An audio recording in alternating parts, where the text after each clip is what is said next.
ოცნების ოლიგარქის და მისი მასპინძელი ჟურნალისტის დავით აკუბარდიას ტყუილის გადამოწმება რეალტივიმ დღეს ელიავას ბაზრობაზე მოახერხა. კავკასიის ღია ეთერში გუშინ ითქვა, რომ ელიავას ბაზრობის სილის მტვირთავ მუშას, რომელმაც ფეხი მოიტეხა ფული ბაზრობაზევე აუგროვეს.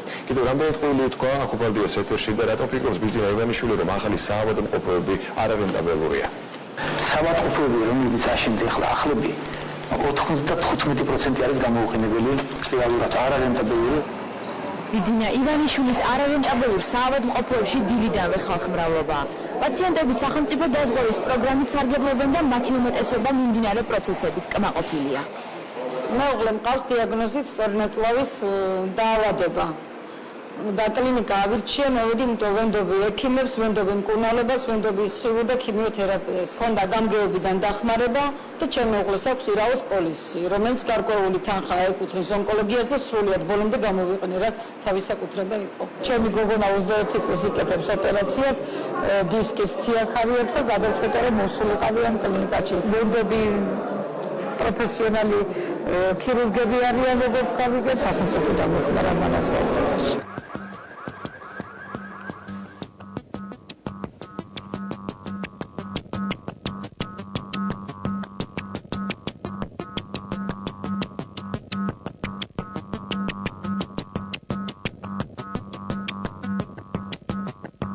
ეს კადრები იმ ახალ საავადმყოფოებშია გადაღებული, რომლებიც ჯანდაცვის სამინისტროს მიერ განხორციელებული რეფორმის ფარგლებში გაიხსნა. თუმცა ოლიგარქი ამ ყველაფერს ვერ ხედავს და მას ჯანდაცვის ქართული სისტემა არ მოსწონს. დახურეს დიდი ძველი საავადმყოფო, სადაც 500 მედპერსონალი იყო დაკავებული და მოსახლეობა საერთოდ წაერთვა ჯანდაცვის ელემენტარული ჯანდაცვის უზრუნველყოფის საშუალება. ასი საავადმყოფოს პროექტი ქვეყნის მასშტაბით ეტაპობრივად განხორციელდა და რეგიონებში არსებული ძველი საავადმყოფოების რეაბილიტაცია უკვე დასრულდა. ჯანდაცვის სისტემის მეორე ეტაპი კი სადაზღვევო რეფორმაა. რამდენი სიახლე და მთავრობის გადაწყვეტილება არის ის, რომ 18 წლამდე შეზღუდული შესაძლებლობის მქონე უკლებლი ყველა პირი იქნება დასწრებული. გაყიდვასაპირებენ ახლა ესე. ოცნების ოლიგარქისა და მისი მასპინძელი ჟურნალისტის დავით აკუბარდიას კიდევ ერთი ტყუილი.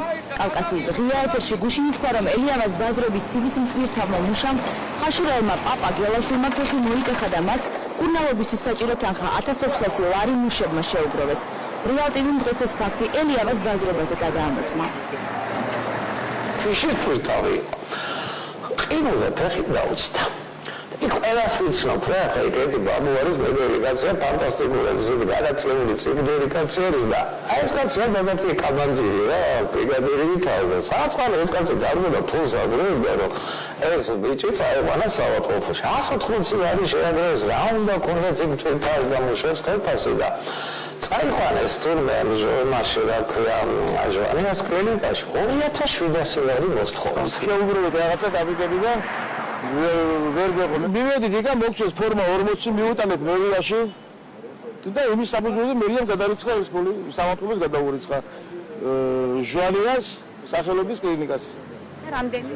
1350 ლარი. ჩვენ შევიტანეთ 1000 ლარი, მაგრამ ეს 1000 ლარი დაგვიბრუნეთ ისე უკან. და მერე დაფარა ამ საავადმყოფოების გაყიდვასაპირებენ. ჯანდაცვის სფეროსთან დაკავშირებული კიდევ ერთი ტყუილი, რომელიც ტელეკომპანია კავკასიის ეთერში გაჟღერდა. ეს ზამთრის ყინვების დროს დაზარალებული მოსახლეობის სტატისტიკაა. თორე ხალხი ცუდდება რა ასამდე კაცმა მოიტეხა ფეხი. ჩვენი სტატისტიკით გამოვიდა დაახლოებით 1000-მდე ადამიანი, რომელებმაც უჩვეულო ყინვების დროს სხვადასხვა სახის ტრამვები მიიღეს. მათგან 600 ადამიანს დაჭირდა ასევე სხვადასხვა მოცულობის სამედიცინო მომსახურება. 450 ადამიანი მოტეხილობების გამო ამბულატორულ მკურნალობას გადიოდნენ კლინიკებში. 150 შემთხვევაში იყო საკმაოდ მძიმე ტრამვები, რის გამოც ჩვენ დაგვჭირდა პაციენტების ჰოსპიტალიზაცია. დღემდე დაახლოებით ჩვენ 300.000-მდე ლარი უკვე გადავრიცხეთ ამ სამედიცინო მომსახურებაში. მე იმიტომ მოვდივარ, რომ ის რომ ექიმები ბიძინა ივანიშვილს მხარს უჭერენ და ჰიპოკრატეს ფიცის მატარებლებიც მასთან ერთად ოცნებობენ, ამის დადასტურებას ოლიგარქი ამ სარეკლამო რგოლითაც ცდილობდა. ქართული ოცნების სარეკლამო სახე პროფესორი გოგი ბოჭერიშვილი, რომელიც ეროვნული უროლოგიის ცენტრში სახელმწიფო დაფინანსებაზე დღემდე მუშაობს, რეალტივის მწვავე კითხვებს გაურბის. სოლიდური თანხა გადაგიხადათ? არა, თავბატონო, არაფერი არ გადაუხდია. არ ხო კითხავთ ასე, რაც ანაზღაურებას. თქვენ სისულელეს მეკითხებით, გესმით? აუცილებლად ირინა ივანიშვილის სატელევიზიო გამოსვლას, რომელიც ტელეკომპანია კავკასიის ეთერში გუშინ ბევრით უილის, პოლიტიკური სპეკულაციებისა და უცოდინეობების ფონზე მიმდინარეობდა ოპონენტი არა